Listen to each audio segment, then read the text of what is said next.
Today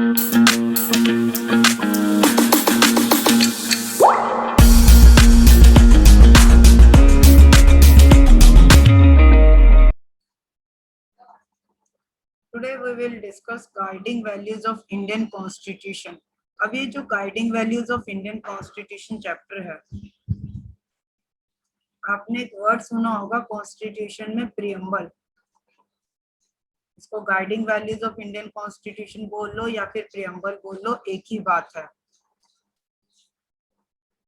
अभी आज आपको प्रियम्बल भी दिखाया जाएगा, जो हमारे कॉन्स्टिट्यूशन का फर्स्ट पेज है वो किस तरीके से दिखता है, how it look like.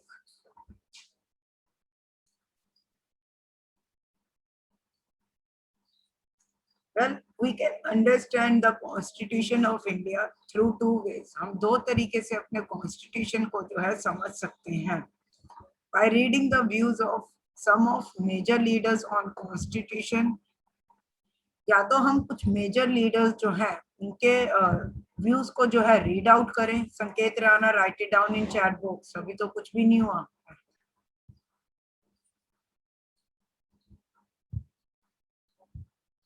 Please kindly मेरे से बारी बारी मत बुलवाइए। आई एम नॉट वेल, गला भी मेरा आप देख सकते हो कि कितना खराब है।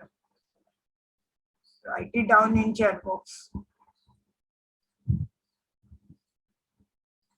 By reading the views of some of major leaders on constitution, या तो हम जो है जितने भी हमारे मेजर लीडर्स हैं उनके जो है पॉइंट ऑफ व्यू को स्टडी करें।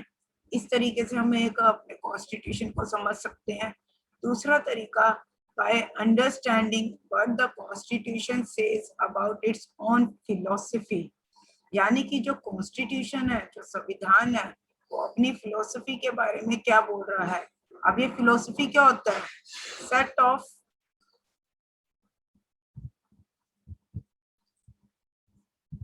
सेट ऑफ आइडियाज और बिलीफ्स। यानी कि अब इस लाइन का मतलब क्या हो गया कि कॉन्स्टिट्यूशन के जो है क्या आइडियाज हैं, वो क्या परसेप्शंस हैं, वो किस तरीके से सोचते हैं और उनका जो है किन चीजों में बिलीव है।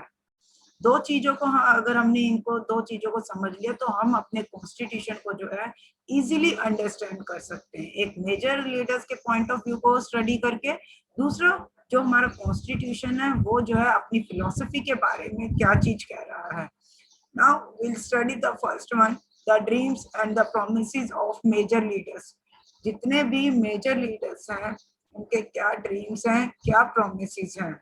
सबसे पहले आता है हमारा Mahatma Gandhi ji. In his magazine Young India in 1931 spelled out what he wanted the constitution to do.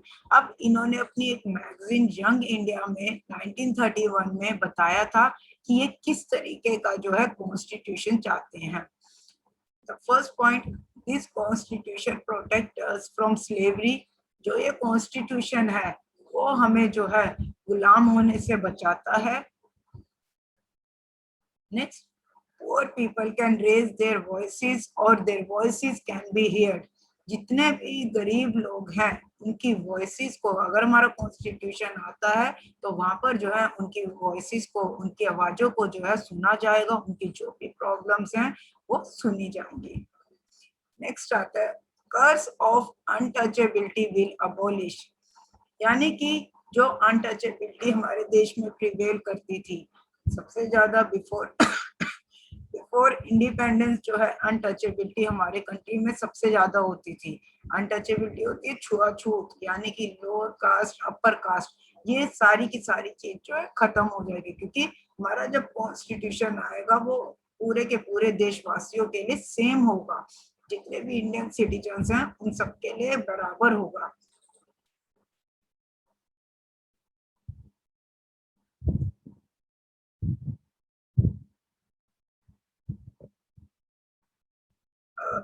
संकेत राणा मैम लिखना है, पीडीएफ आपको मिलती है तो आप इसको जो है लिख सकते हो। Community will remain in perfect harmony. अब नेक्स्ट जो आता है, मैं एक चीज को बारी बारी नहीं बोलूंगी, डाउट है आपका तो चैट बॉक्स में लिख दीजिए। सार्थक, सुनाई नहीं देता क्या एक बारी बोलने से?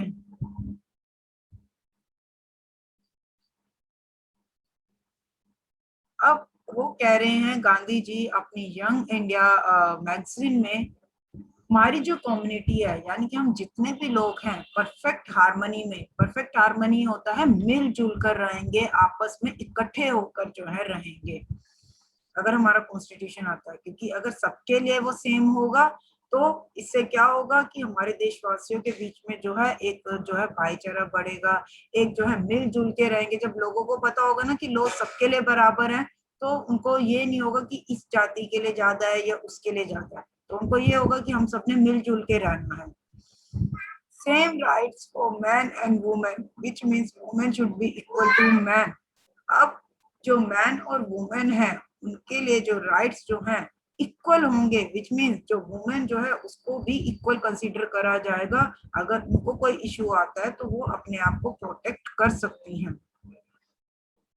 Then casteism will abolish, all are equal। Casteism होता है जातिवाद। आपने देखा होगा कि आज भी in certain areas of our country जो जातिवाद जो है हमारे देश में जो है प्रिवेल करता है, स्पेसिफिकली गांव में देर आर सर्टेन एरियाज। तो गांधी जी ने उस टाइम पे ये चीज सोची कि अगर जो है कास्टिज्म, अगर हमारा कॉन्स्टिट्यूशन आता है तो ये जातिवाद जो है ये हमारा अबॉलिश मीन्स खत्म हो जाएगा। This is the perspective of Mahatma Gandhi ji. Now the question is कि बी आर अम्बेडकर जो है उनका क्या पर्सपेक्टिव है। He criticise Mahatma Gandhi and his vision. ये जो है क्रिटिसाइज करते हैं बी आर अम्बेडकर जो है महात्मा गांधी जी के विजन को, उनके नजरिए को। और B R Ambedkar also known as father of constitution, इनको जो है संविधान का जो है फादर भी जो है बोला जाता है, is also known as father of constitution. अब इनका क्या पर्सपेक्टिव है, इनका क्या नजरिया है। इन्होंने बोला he said politically we all should be equal but not socially। यानी कि politically means राजनीतिक तौर पे तो हम सब बराबर हो सकते हैं लेकिन सामाजिक तौर पर नहीं। अभी जैसे ऊपर जो है महात्मा गांधी जी ने बात करी थी कि हमारा कॉन्स्टिट्यूशन सबके लिए बराबर होना चाहिए, किसी के लिए अलग नहीं होना चाहिए। सो इन द सेम वे, लेकिन इनका क्या मानना है, कह रहे कि हम पॉलिटिकली जो है हम सब इक्वल होंगे, राजनीतिक तौर पे जो है हम बराबर पर होंगे, लेकिन हम जो है सोशली सामाजिक तौर पे जो है हम इक्वल नहीं हो सकते। He was having different perspective for scheduled caste। क्यों? क्योंकि इनका मानना जो था, इनका जो नजरिया था वो शेड्यूल कास्ट के जो लोग हैं उनके लिए बिल्कुल अलग है। विच मीन्स इनका ये था कि जो जितने भी शेड्यूल कास्ट, शेड्यूल ट्राइब, जितने भी ये लोग हैं, इन लोगों को अगर हम चाहते हैं कि हमारी कंट्री ऊपर उठे तो सबसे पहले हमें इन लोगों की तरफ ध्यान देना होगा। अब इन लोगों की तरफ ध्यान कैसे देंगे हम, कि इनको जो है ऊपर उठाया जाए, बाकी लोगों के बराबर लाया जाए। और इन लोगों को बाकी लोगों के बराबर तभी लाया जा सकता है जब हम इनके लिए रिजर्वेशन रखेंगे। On 26 January 1950 we will be free politically like one man one vote। अब 26 जनवरी को 1950 को हम पॉलिटिकली फ्री हो जाएंगे, लाइक एक वन मैन वन वोट करेगा। He was giving more preference to Indian caste system। जो इंडिया का जो कास्ट सिस्टम है उनको ये ज्यादा जो है प्रेफरेंस देते थे। किस तरीके से? by giving more emphasis on scheduled caste। Schedule caste को जो है ये ज्यादा जो है मान्यता देते थे कि इन लोगों के लिए सेपरेटली जो है कुछ करा जाए।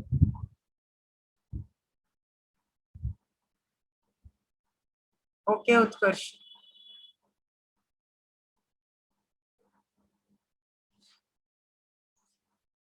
नेक्स्ट आता है Jawaharlal Nehru.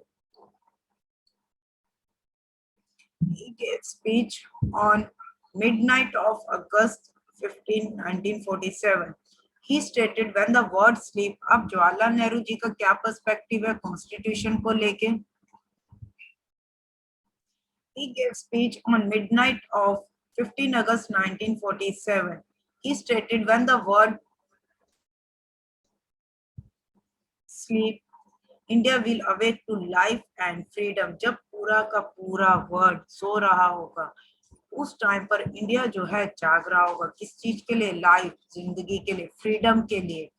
Freedom and power brings responsibilities.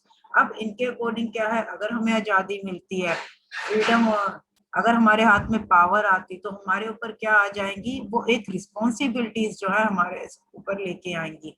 Which means whatever we pledge we bring that into action. यानी कि हम जो भी सोच रहे हैं अपनी कंट्री के लिए कि हमें इस तरीके से कॉन्स्टिट्यूशन चाहिए, ऐसा चाहिए, उसमें ये चीजें होनी चाहिए, वो चीज होनी चाहिए, तो हमें सिर्फ बोलना नहीं है, we need to convert our thoughts into action. हमें उसको जो है एक्शन में कन्वर्ट करना जरूरी है। सार्थक वीडियो ऑन कर लीजिए जो आपकी आज तक कभी नहीं हुई। Service of India means service of the millions who suffer.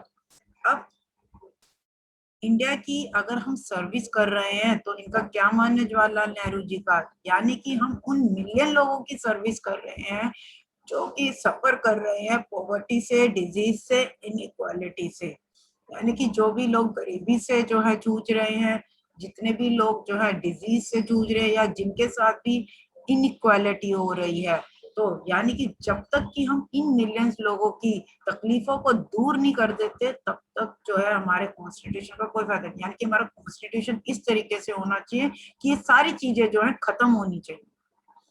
The ambition of the greatest man of our generation has been to wipe every tear from every eye. अब जो एम्बिशन है, ग्रेटेस्ट मैन मतलब यहाँ पर जवाहरलाल नेहरू जी की बात करी गई है कि अपने जमाने के बहुत ही एम्बिशियस पर्सन थे। एम्बिशियस होता है टू अचीव समथिंग।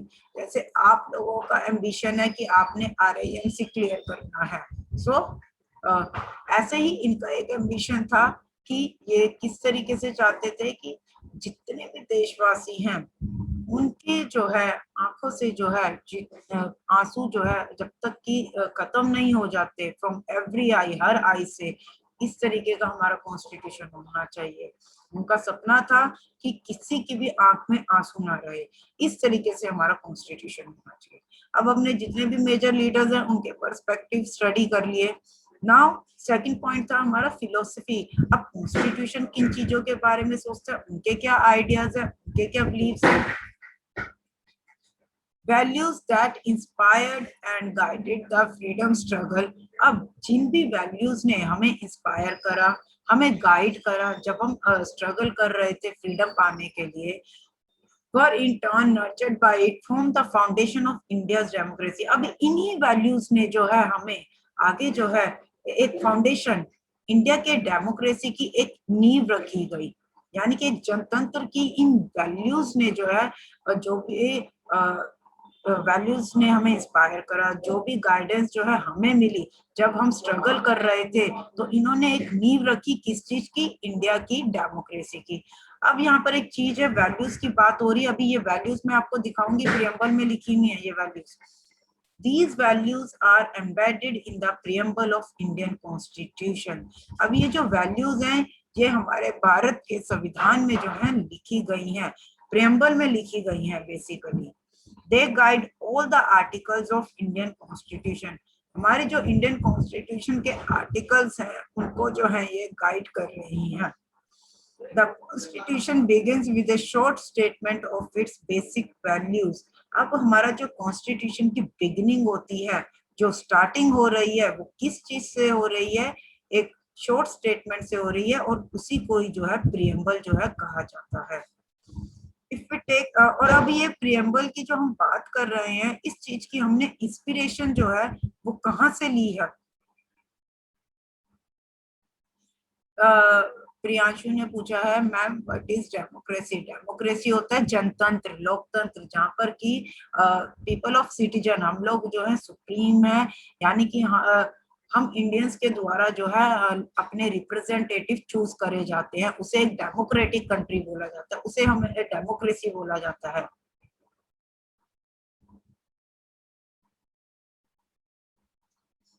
नेक्स्ट आता है, अब इस चीज की प्रियम्बल की हमने इंस्पिरेशन कहाँ से ली थी, अमेरिकन मॉडल, अमेरिका के इंस्टीट्यूट, अमेरिका के कॉन्स्टिट्यूशन से।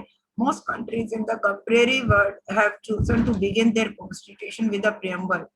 अब बहुत सी कंट्रीज ने जो है अपना कॉन्स्टिट्यूशन जो है प्रियम्बल से स्टार्ट करा है। American constitution is the oldest constitution in the world. ये सबसे पुराना कॉन्स्टिट्यूशन है वर्ल्ड में। Now this is your preamble. ये है हमारे कॉन्स्टिट्यूशन का first page, preface. Take a look at once. अब हम अभी बात कर रहे थे ना वैल्यूज की, कि किन वैल्यूज ने हमें इंस्पायर करा। These values are embedded in Indian in this preamble.